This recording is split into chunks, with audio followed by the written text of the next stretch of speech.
back away. Yeah, absolutely. It's great to meet you. Thank you so much for taking me. Checked in and like, it sounds great. And now it's on over, like it's in, it's like it's in some auto mode or something. I don't know. I don't use this a lot, but Right. I'll get it to you.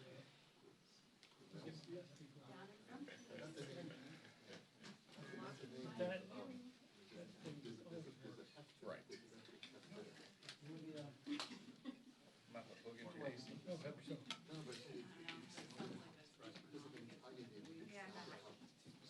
They asked if it could be moved forward. Okay. Is there any way that we can figure it out so that you all get what you Just do need? what you gotta do. It's okay. All right, perfect. Thank you. Yeah, absolutely. I just want to make sure you all get what you need. No, no problem.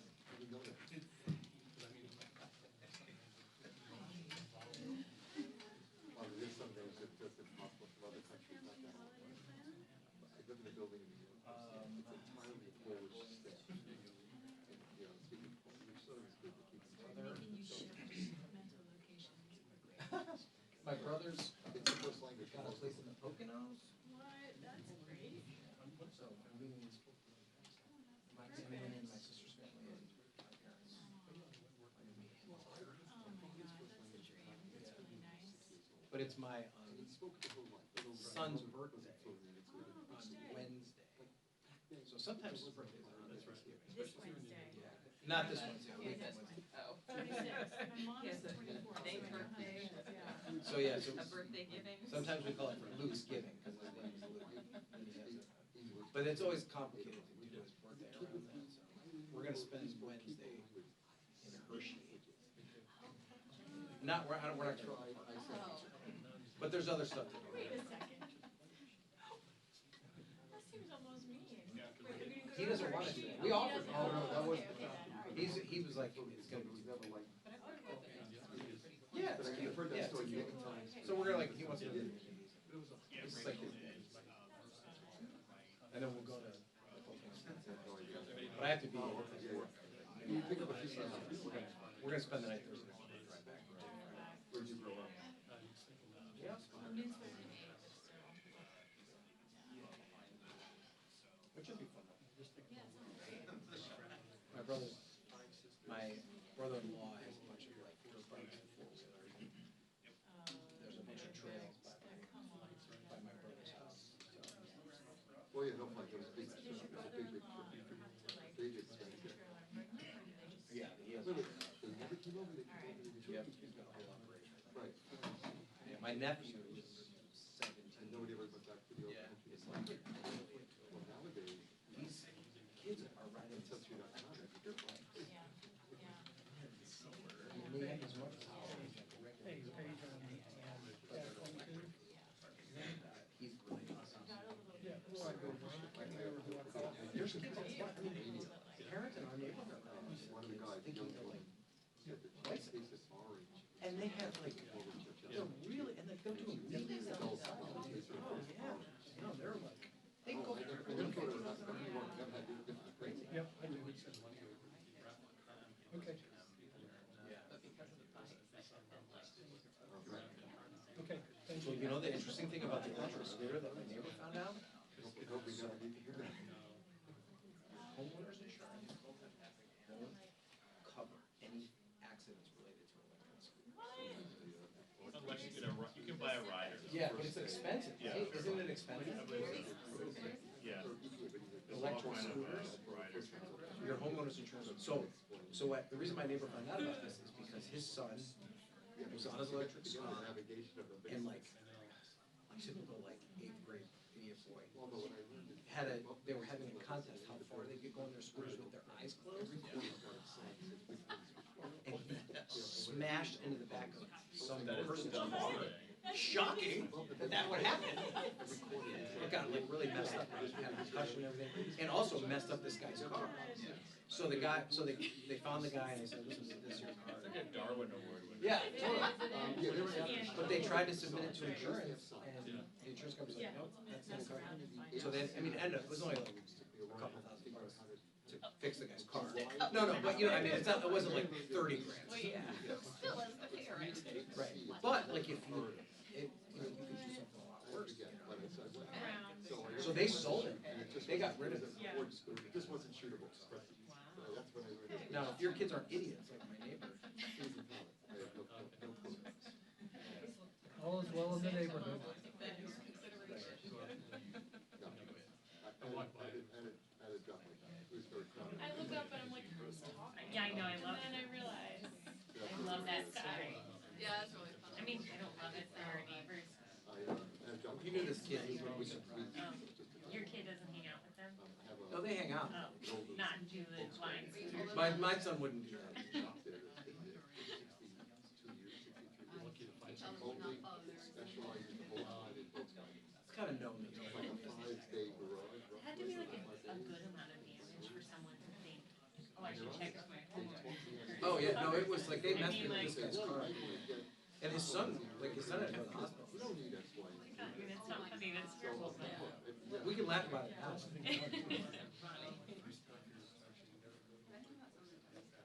Right.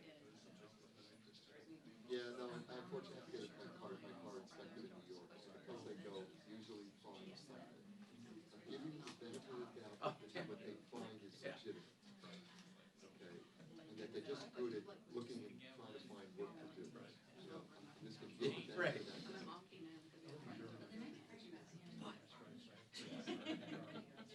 Well, see, that- My husband grew up in like rural Michigan, and they literally were single rights at teenagers all the time.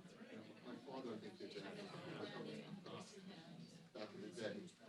Like in the woods, and like just like swung him around. Back in the Like, No, oh, that must be tough. Oh, yeah, that'd be tough to find. yeah.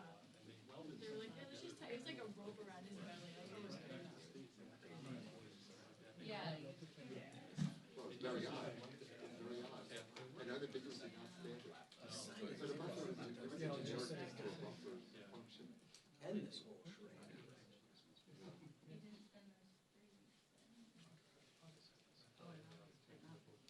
Right. So there's those, whenever there's, like armed services veteran, you know George King? Right, I figured the time frame is much more recent.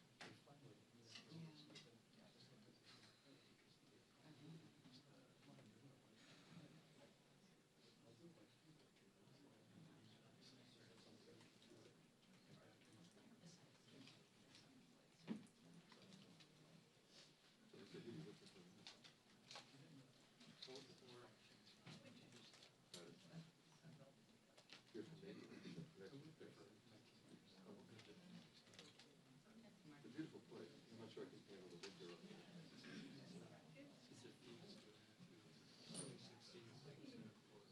Like a blue collar.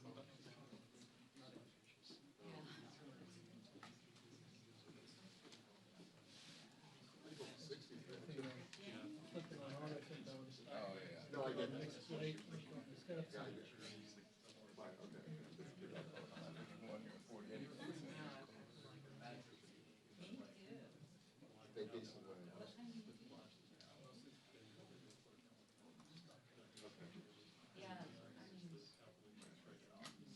Right. I've been there, but not as much as you.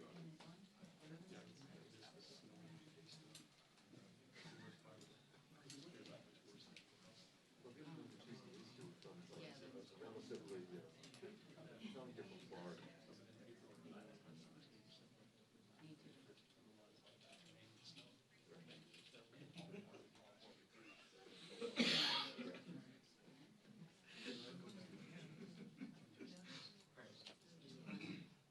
Well, they say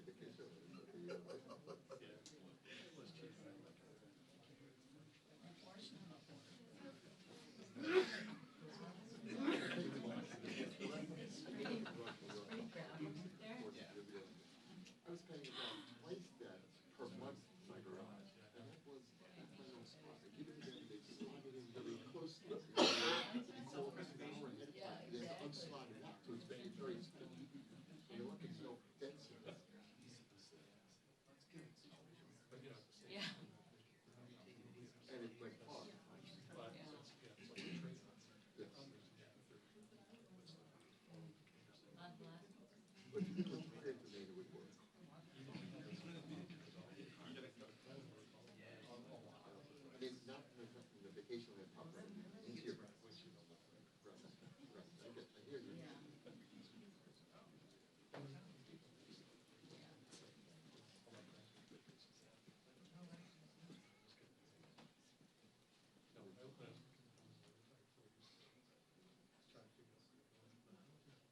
working in DC then?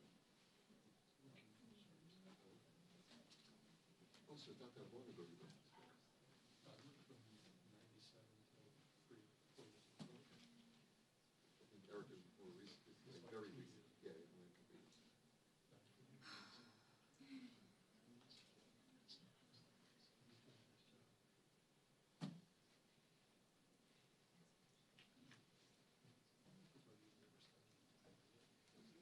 Occasionally, but not as a rule. Sure. Well, I guess there's a lot of people. Yeah.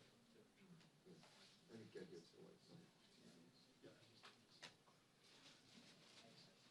I got that same thing. I realize that I'm not very competitive compared to some of the and they will file before I even first start.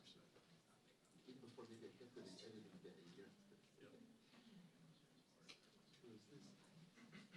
There's always Jackson's always one one, and then Beckett is something before I say. Right, so that's good for file and stock. Right.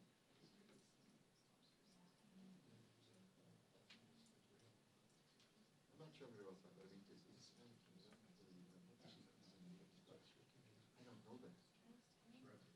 Actually, yeah, but everything's new with her. I'm hoping. Right, it's not that way.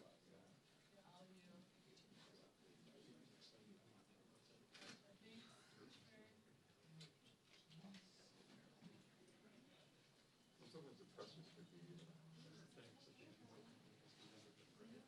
oh, I've had, oh, I got the mobile, I've had mobile. It's good when you especially if they're here or the studio, record, the lighting is amazing.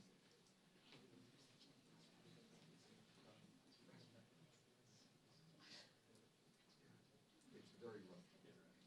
And the swamp, you may not have it, but you can it can be super bright. I've seen press It's not- release. It's in backward, terrible. Right, yeah, and it's hard shadows. I shot an event on Sunday, this is like an indoor event, there's spaces. And it's like, it's not photography, it's just people walking in rooms. And it's informal. It's cluttered. Every, there's some daylight and then there's some, it's just ugly. Wow, you have different color temperatures in every scene, you have different exposures. And occasionally they open the curtains and they have the blue light. You know this.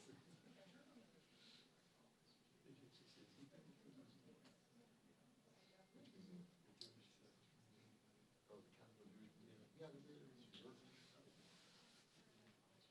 Nice job. It's not huge, but it's very nice.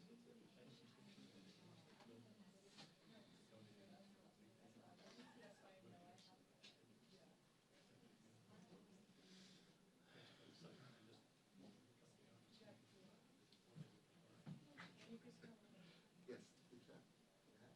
One of the buildings, the old one, was originally stuck. And it's supposed to be Cleveland Park. So I go there, actually. And it's horrible.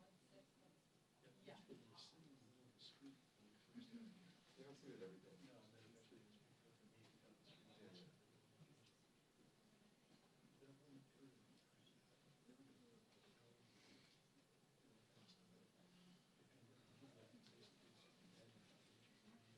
Well, one day they might, like, you know, that cycle of walking and then Right. Right.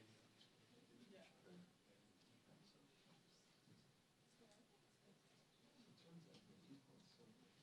There's something called the Jewish Book of Ministers, which I never heard of until a friend of mine went to say, wow, I didn't know this existed. But it's discovered sometimes things that didn't know existed. It's December 19th, and we're going to do it.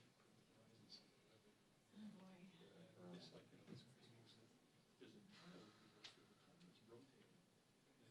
It's interesting that our new session is holding. It's purposeful like that. It's unbelievable. It's a museum of illusion. I thought that out. And you just get cautious trying to walk down. No, I never heard of that. I think it's still right by now. Pop up. But they haven't said the planet word yet. Yeah.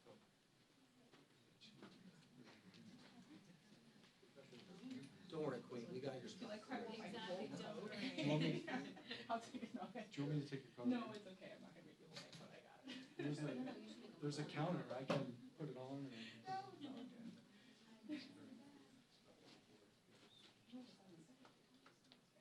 Despite waiting for the other one to start.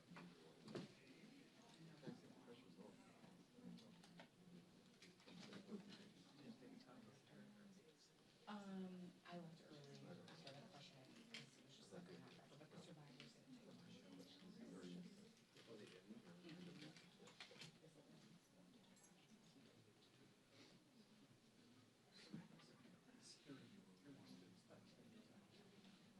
But sometimes that,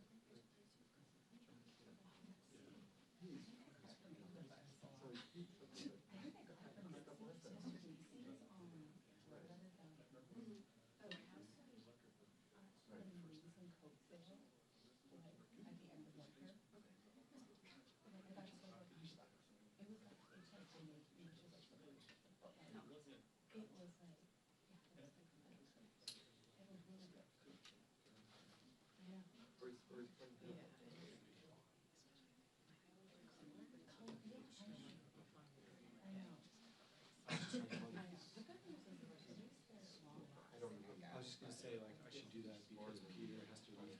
I thought that I could break up his TV. yeah. I got a mic.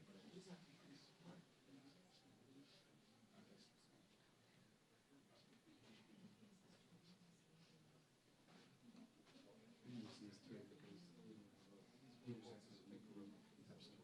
Political. Okay. Okay, that's all good. I might have to dip out. I'm asking Melissa to wait a second tape. It was a choice of, we were living in, If they can give you some discretion now.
I'll say 1 minute.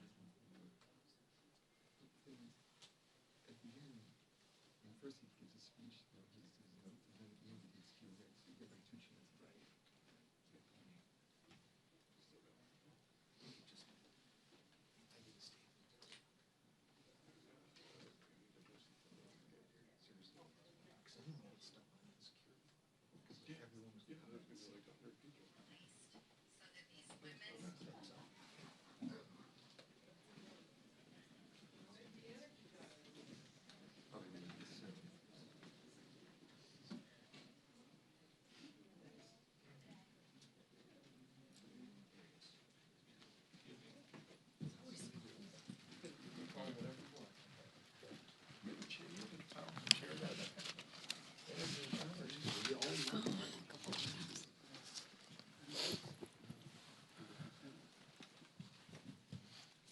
Right. Good morning, everybody. It's good to see you back. After 43 long days of the Democrat shutdown, we are finally back in regular legislative session. We have been very anxious to get here. We spent the last 6 weeks in our districts, most of the members of the House, at least the House Republicans did at least, 6 weeks they spent in their district, and many of them will tell you, and they've said publicly and privately, they did some of the best work of their career because they were right there with their constituents at home, in their districts, in their counties, and their parishes, in our case in Louisiana, working with their constituents and helping them navigate the consequences of the Democrats' pointless political games in the shutdown. They did some really important work. And we are ready and eager now to get back to the legislative session work, the other side of this job, so that we can deliver on our promises to the American people. The Republican Party has been doing this, and we will continue. We're going to continue to reduce the cost of health care. We got big plans to do that. We're going to continue reducing prices and the cost of living for American families. And of course, to finish the rest of the appropriations government funding process. We've been needing to do that, and we are already working around the clock to accomplish those objectives. But with so many pressing issues on our plate, just very frustratingly to us, the Democrats are delaying that work even further with a political show vote. They're forcing a political show vote on the Epstein files. So we're just going to address that right at the top here this morning because they've spent so much time, the Democrats have, spinning the facts and trying to confuse the people that I wanted to come in this morning and just clearly explain for the people back home how we got here and why this vote is happening right now. First, a quick review of the relevant history here. For 4 long years under the previous administration, under the Biden-Harris administration, Democrats insisted there was no border crisis. Remember, they told you that that wasn't a problem at all. They dismissed inflation as transitory. That's what they told us. They told the American people not to believe what we could all see with our own eyes, that there was an obvious mental and physical decline on the part of President Biden individually. And now, seemingly overnight, these same cast of characters, they've taken a sudden and urgent interest in the Epstein investigation. Suddenly, it's all in the name of transparency. That's what they're trying to tell us. But the truth is, the biggest proponents of this discharge petition were never actually interested in transparency or ensuring justice or protecting victims of this unspeakable tragedy, the Epstein evils. And how do we know that? Because the Democrats had every one of the Epstein files in their possession for the 4 long years of the Biden administration. The Biden Department of Justice had the files the entire time. And not a single one of the people who are so loud and animated right now, they never said anything about it for all those 4 years. None of them held press conferences. None of them demanded the release of the documents. And under Biden's DOJ, when they prosecuted just Epstein and Ghislaine Maxwell, not a single one of these Democrats or any of the proponents of the discharge ever made any noise about that at all. So it's fair for the American people to ask the question, why now? Why suddenly are they so interested? They have such an urgent interest in the Jeffrey Epstein matter. The truth is simple and straightforward and obvious for anyone who is willing to look at it objectively. Clearly, this is a political exercise for Democrats and a few others, sadly, and it is as deceitful and dishonest as their pointless stunt to shut down the government. Same ideology behind this. Democrats are trying to use the Epstein matter as a political weapon to distract from their own party's failures. And in a desperate attempt, they're trying to somehow tie President Trump to the scandal. President Trump has nothing to do with it. He has said himself he has nothing to hide. And that's clearly what they've been trying to do. They're trying to attack President Trump. This is what they've done. They weaponized the justice system over the last several years to go after him, and this is their latest attempt. And they don't have a platform or a principle to defend on the Democrat Party side, so they put all their eggs in this basket. And that's why you hear endlessly about Epstein, Epstein, Epstein. Everything's about Epstein. Now, this was an unspeakable tragedy, we said that. And we have great compassion for the victims. And I'm heartened that I met with the victims. Our House Oversight Committee members met with the victims, and they deserve justice. It has been too long delayed. Not just justice for what they were made to endure, but also we need answers on why it took so long for the Department of Justice itself to do that job under previous leadership. Republicans, meanwhile, are working in earnest to deliver transparency to the American people, and we're working to do that in a responsible manner that does no further harm to these innocent people and the victims who have been wrapped into this. There are a few key facts here that everybody needs to understand. First, I mentioned the House Oversight Committee doing its work. That is a bipartisan effort. They are already producing far more than the discharge petition even anticipates. Chairman Comer is our chair of oversight. Some of the biggest bulldogs in Congress serve on that committee, you all know, and I've mentioned this so many times. They have been, on the Republican and Democrat side, they're deeply dug in. They've been working around the clock. They worked even through the government shutdown, and there were tranches of documents that were released even over that period. So far, by last count, it's over 65,000 documents, Epstein file documents, that are now out in the public for everyone to review. That includes tens of thousands of pages from the Epstein estate. And that includes Epstein's flight logs, his personal financial records and ledgers, his daily calendars, and so much more. And none of that is even written or included in the discharge petition.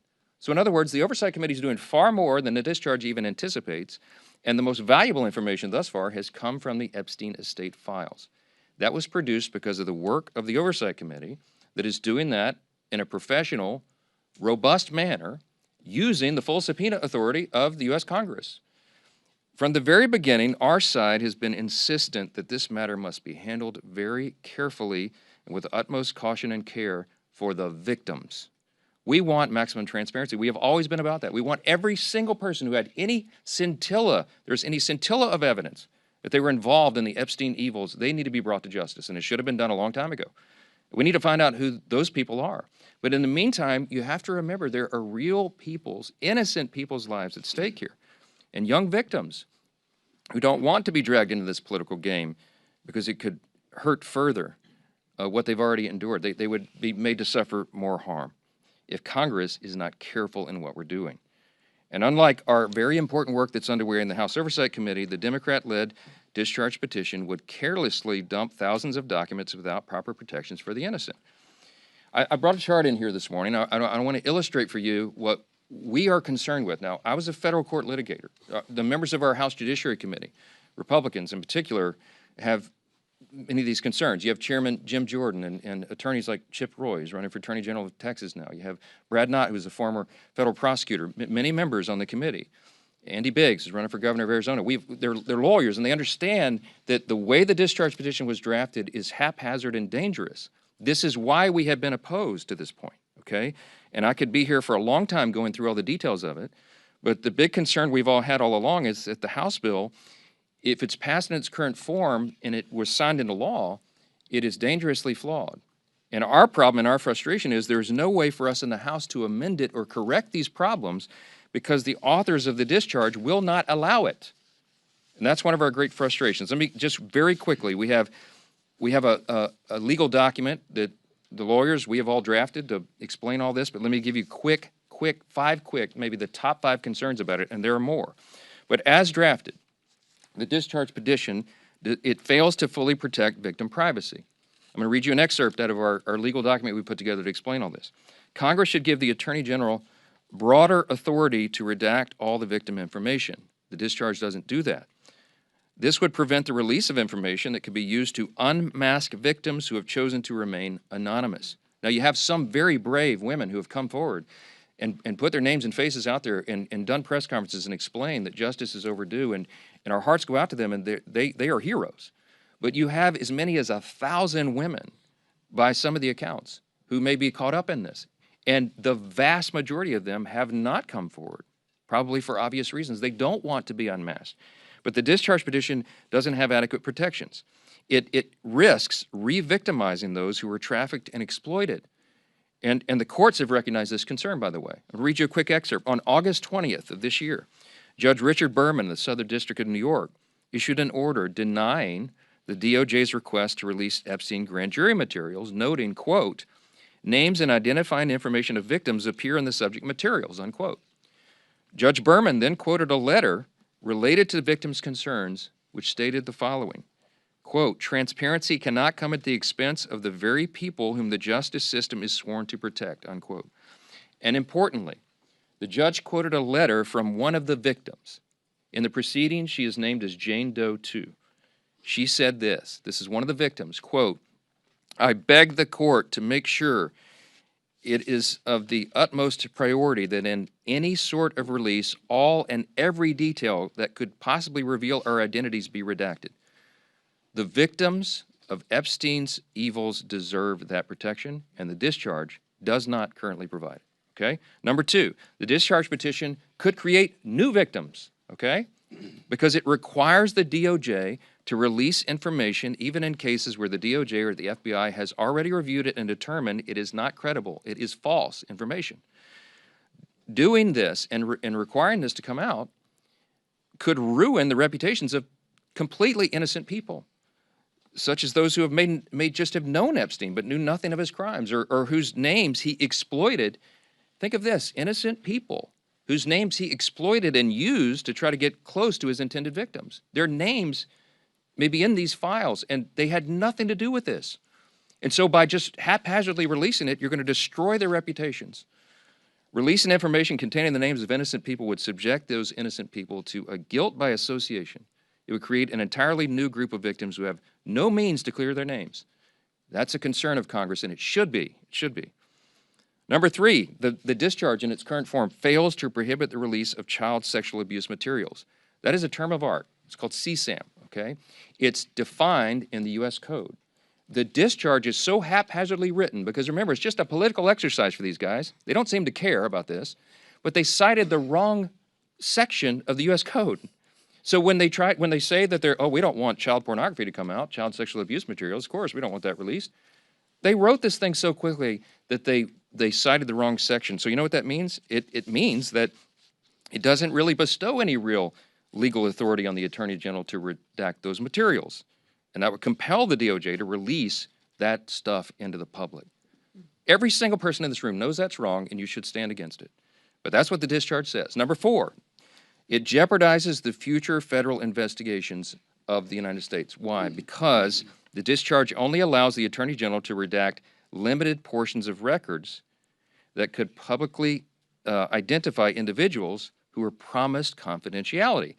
In this scenario, you're talking about whistleblowers, you're talking about confidential informants who came forward and gave information and evidence in exchange for agreeing to have their identities not revealed.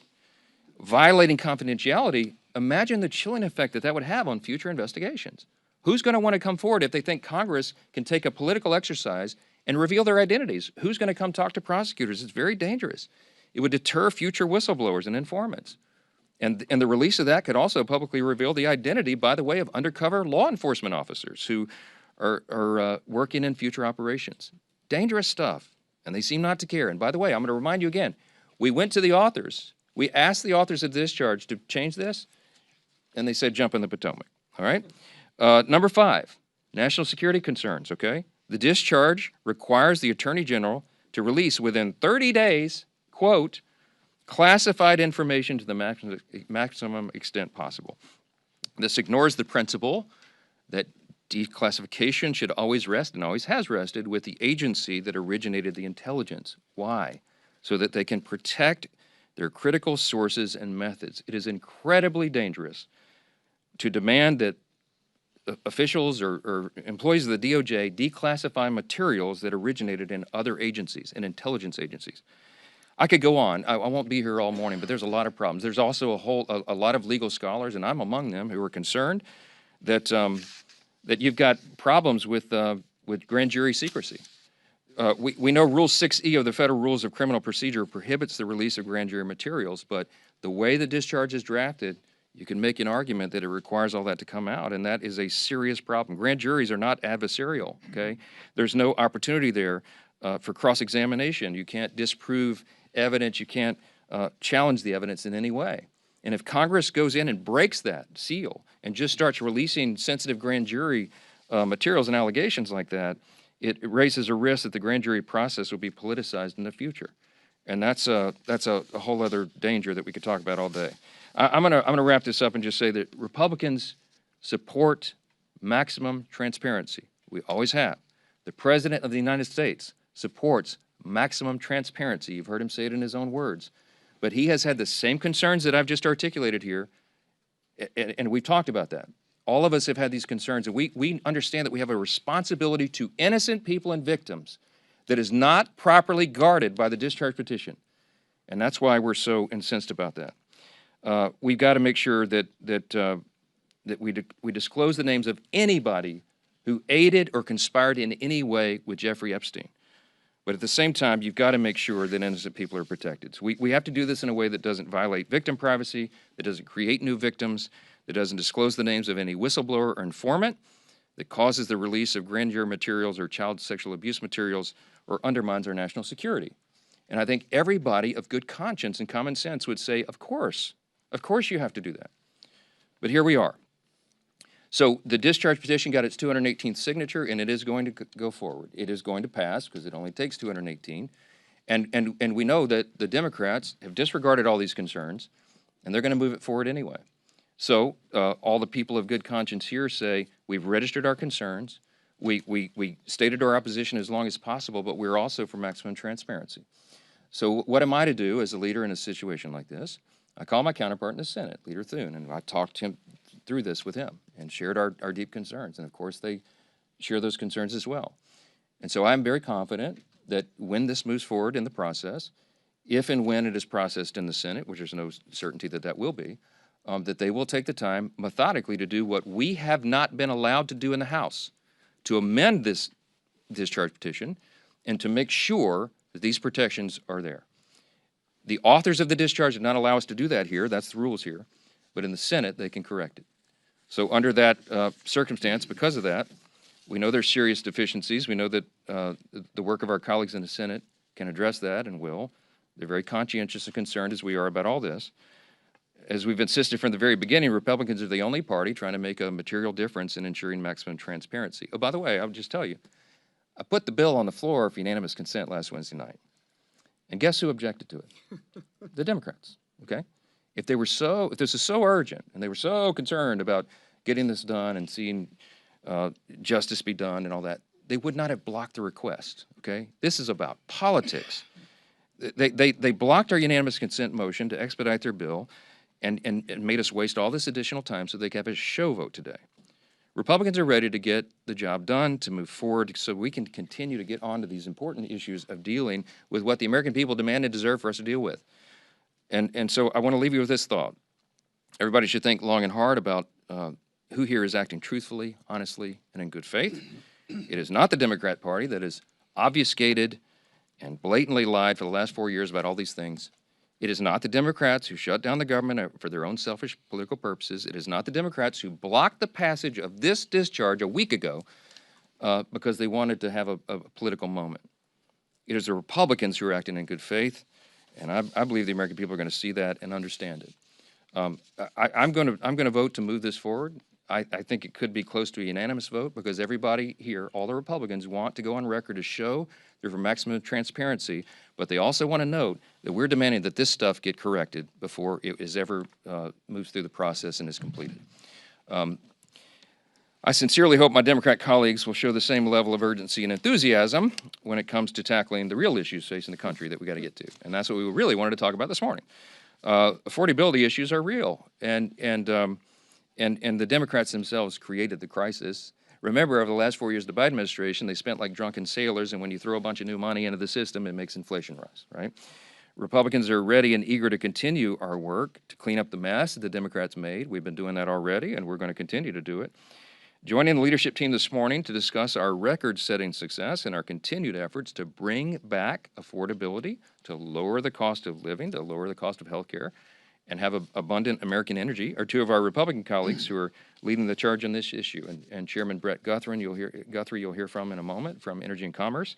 Will speak with you, and Congressman Nick Begich of Alaska, great state of Alaska, is going to address it as well. But I'll first turn it over to our chair of our conference, Lisa McLean. Thank you. Well, good morning, everybody, and welcome back. So let me start with this. House Republicans will not allow Democrats to distract us. And we will not allow any more obstructions to stop us from doing the work of the American people. Because the American people sent us here to do a job, and that's what we intend to do. The Democrats' shutdown never stopped us. The countless witch hunts against President Trump never stopped us either. And the latest discharge petition is just another Democrat distraction. And I can assure you that won't stop us either, because the American people actually expect us to do our jobs and not to distract and obstruct. For more than 40 days, Democrats inflicted needless pain on hardworking Americans. And I ask you this, for what? For what did all of these Americans suffer pain?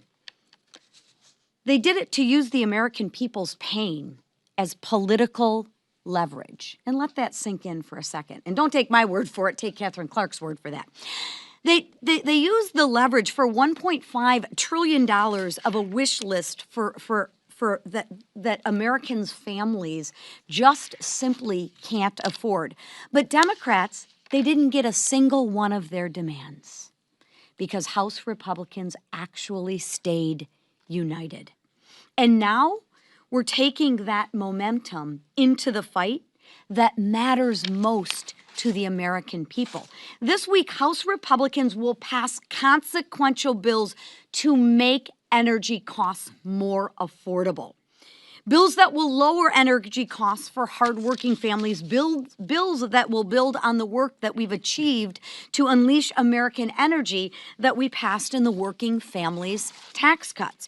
Bills that increase energy production, which you'll hear from Representative Begich and Chairman Guthrie, that cut red tape and drive down prices for every single American. And contrast that to what will the Democrats do? They will almost certainly vote no.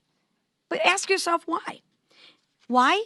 It's because their radical left won't let them vote yes. So again, Republicans want to bring down energy costs. That's why we will vote yes on the bill. Democrats have a lot of talking points, but their actions will say no. We don't want to bring down energy costs for Americans, and they will vote no, right? So at some point, y'all need to ask the Democrats, when will your actions match your words? Because they don't. The contrast is crystal clear. Republicans will always fight to make energy more affordable for the American people. Now, the Democrats, they'll talk about it, but when the rubber meets the road and they have to vote, watch how they vote. They will absolutely vote no. So while Democrats prioritize the wishes of their radical base, we will keep moving forward with our agenda that actually lowers costs for the American people, forward with solutions that makes America affordable again, and we will move forward with the momentum the American people entrusted us with. Because House Republicans aren't here to play politics, or we aren't here to obstruct or distract. We're here to deliver affordability and low cost. We're here to drive down energy costs, and we're here to make America more affordable again. And with that, I will bring up our chairman, Mr. Brett Guthrie. Thank you. Appreciate it. Good morning, everybody. Thanks for being here today. It's an interesting time. It's a challenging time, but an extremely interesting time in the American energy industry. If you look at the last generation, we've had a generation of flat generation. We've had a generation of flat demand. And so those have worked and made people be comfortable because we were deindustrializing in our state. So that's not the proper path, the way that we have to take. So what are we seeing now? We're seeing a pent-up demand for energy. We're seeing it because of the growth in our industry, the reindustrialization that's coming because of President Trump, and also the growth of AI and data centers that are coming. And so what's important, we have to address this for the cost of the American people. If you think about it, if you have flat generation and increase in demand, what's going to happen? We have to expand access to American energy. We have it, it's in abundance, we can produce it, and we have to deliver it, and we have to make it where people can use it. It's also a geopolitical battle. AI is either going to be won by us, who's going to control the data that flows around the world, is going to be the values of America, is it going to be the values of China. It's a geopolitical battle that we're in. And we know what not to do, because you can look at Europe. Europe and Germany, their energy prices are 3 times ours. Could you imagine competing in the world if you set your energy prices because of decisions your government made to be 3 times the power of ours? The people in the AI industry have no doubt that America can win this battle. They say we have the brain power. Americans have the brain power. We have the money. We have the capital to invest. What they don't have is access to the energy. And the roadblock to the access of energy is getting permits and being able to move energy forward. So this week we're going to work on 2 bills. One, this is actually on fuels and gasoline, is refineries. We haven't built a new refinery in America since the 1970s. So Bob Latta has a bill to look at our refining capacity. You can drill all the oil you want and have all the gas you want, but if you don't refine it, make it to products people use, then you still have a shortage and limit. So we got a refinery bill before us. And also in the geopolitical, I know that the price of natural gas around the world is important. You know who it's important to? It's important to Russia, because selling natural gas is how they fund their army. And so we also have a provision. Joe Biden, during the height of the invasion of Ukraine, put a ban on natural gas being exported out of our country, and where the Germans were begging for it. I was in a meeting where high-level officials were begging for our liquid natural gas, and so August Pfluger has a bill to reverse any future administration from doing that. We want energy dominance. We had it in the big, beautiful bill. We've had it in almost every committee hearing, and we're going to work together through transportation, Sam Graves, through the chairman, Bruce Westerman, and Natural Resources, and our group on energy and commerce, to make sure we deliver the energy we need for America to be successful in this geopolitical battle and winning the AI battle. But so people, when they turn their lights on and off in their home, can have affordable power. And one of the great resources of power, and one of the most beautiful places in our great country, is in Alaska. Even at 46 below zero, in Fort Greely, Alaska, if you happen to go to Northern Warfare School, you can sit around and look around and go, wow, this is a stunningly beautiful place. And so I'm glad to hand this over to my good friend from Alaska, Nick Begich. Thank you, Chairman. You know, it is cold in Alaska. It is in 46 Fort below Greely. is not as cold as it gets. It can get minus 70 or worse. Cold enough for me. You know, every product in America is an energy product. Whether you're producing that product, whether you're sending that product to a grocery store, whether you're going to the grocery store to pick up that product, whether you're going to visit family for Thanksgiving, you're expending energy. And if we want to address affordability in this nation, the best way to do that is to address the fundamental cost of energy. If we're going to do that, we've got to produce more of it. And I happen to be from the great state of Alaska, where we do have abundant natural gas, where we do have abundant oil reserves. But in the previous 4 years, under the Biden administration, we were not allowed to access those important resources for the American people. In fact, under Joe Biden, there were more than 70 executive orders and actions that specifically targeted Alaska, preventing us from developing the oil and gas resources of the state and the critical minerals that we're hearing so much about today. Today's bills help unlock the resources of Alaska for the benefit of the American people, and do so in a durable fashion. In the National Petroleum Reserve of Alaska and the 1002 area of our North Slope. That's 20 million acres unlocked for the benefit of the people of this nation. And I want to thank the leadership team who has prioritized affordability in this country again, who understands that affordability begins with resources and our ability to add value to those resources. Alaska is ready to be a part of that solution, and I'm proud today to introduce these bills, get them passed, and send them over to the Senate. Thank you, and I turn it over to our great whip, Emmer. Thank you.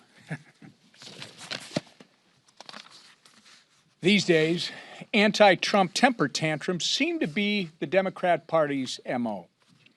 Instead of helping us, Republicans in the House, the President in the White House, and the Senate majority, instead of helping us secure our border, cut taxes, and make life more affordable for the American people, Democrats have shown time and time again that they're more interested in opposing President Trump and his successful agenda at every turn.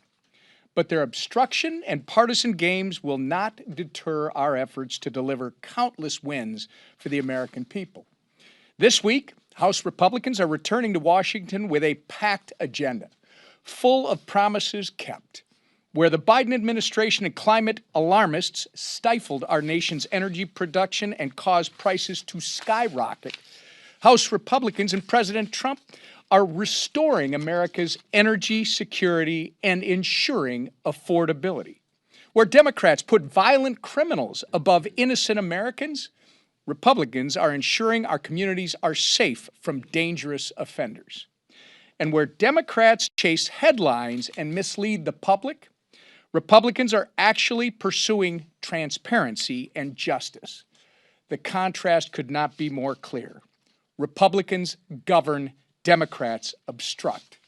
We already passed the largest middle-class tax cut in American history with absolutely no help from Democrats.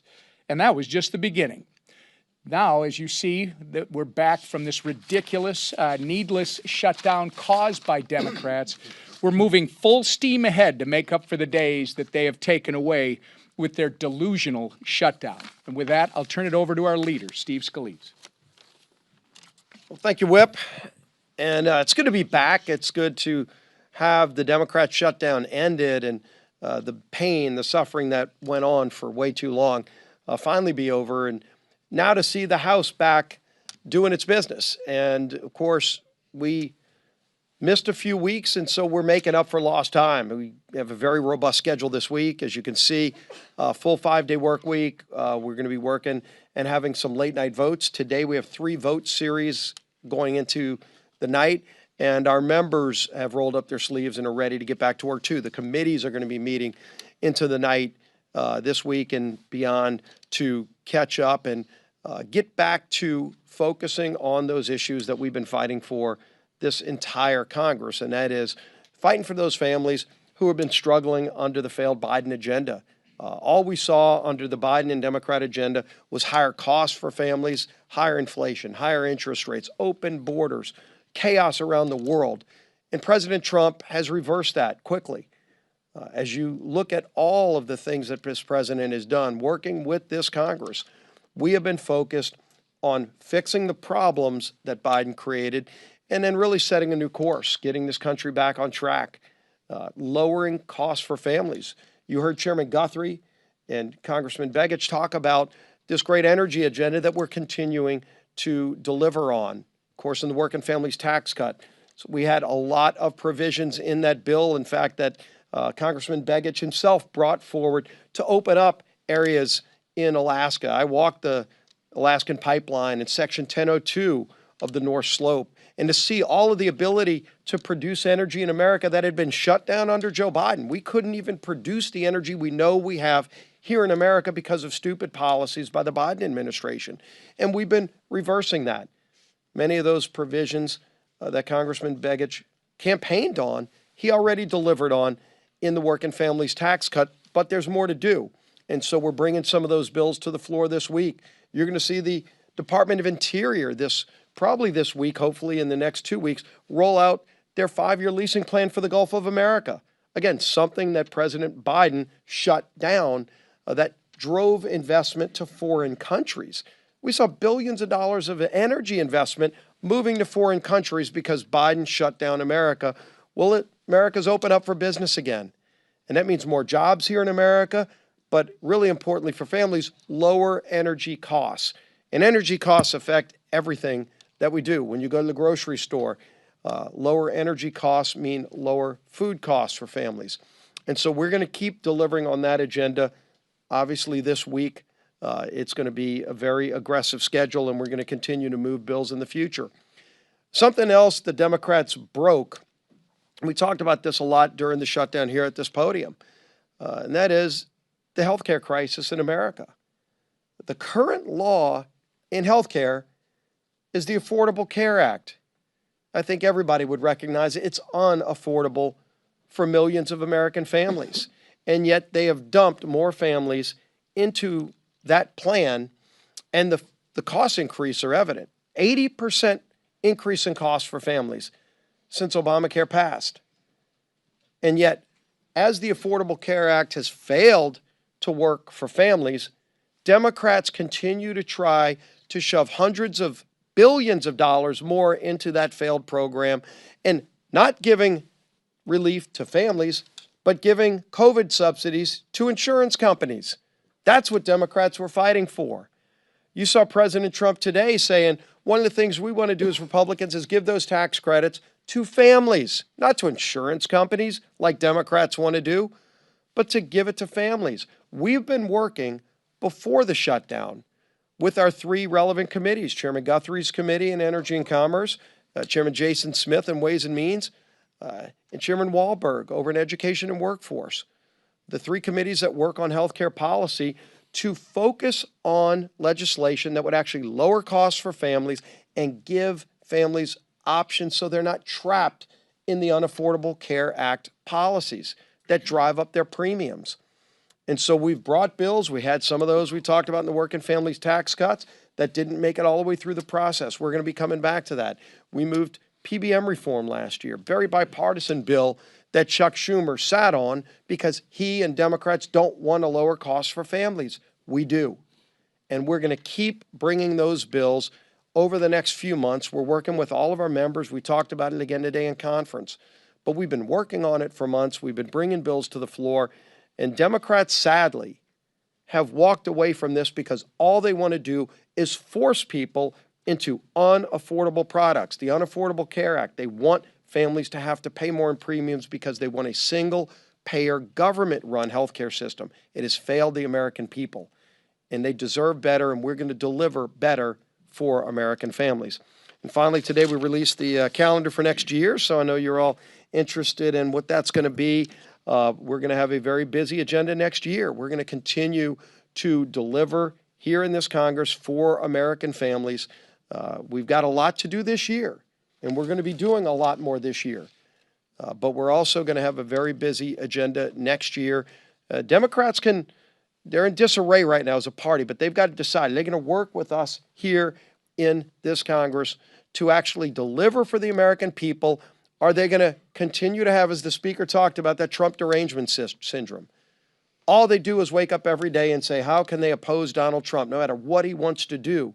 When Donald Trump wants to help families, all they do is wake up and say, what is he doing? And they try to do the opposite because the radical Mondami wing of the party just wants to fight President Trump. Well, that's not where America is. America wants to get results. America believes in common sense. We're going to have a resolution Friday that says we stand up against socialism and the atrocities of it. It's not just the bad policies. It's led to murder all around the world where it's been tried. And they don't teach that history, unfortunately, enough in our schools. And so a lot of young people don't even get exposed to the atrocities of socialism. But we'll surely be talking about it and voting on it this Friday.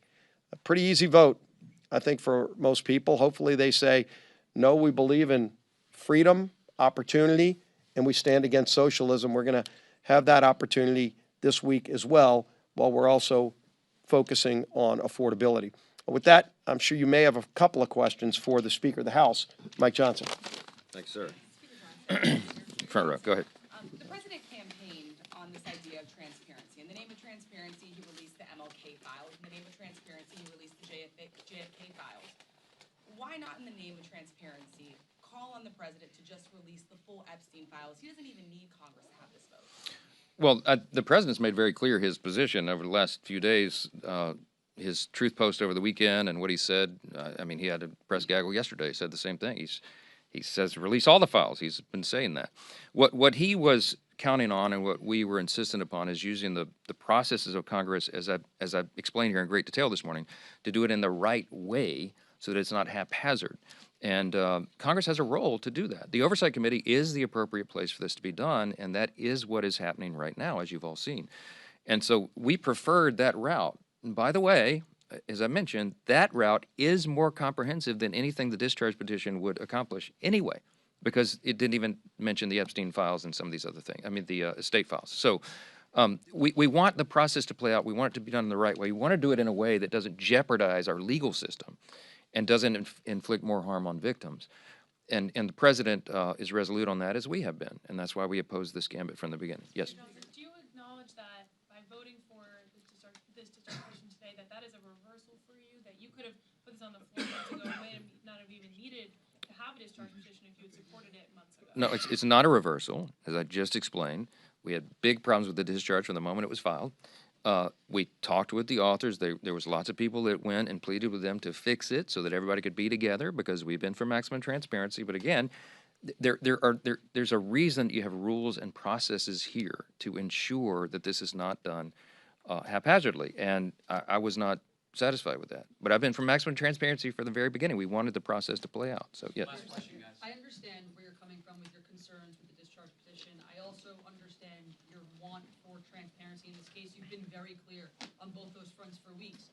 So is the reason why you're now deciding to vote for this resolution because President Trump directly said Republicans should vote for this? Because this has been your position all along, and you've made it clear you weren't in support of this resolution.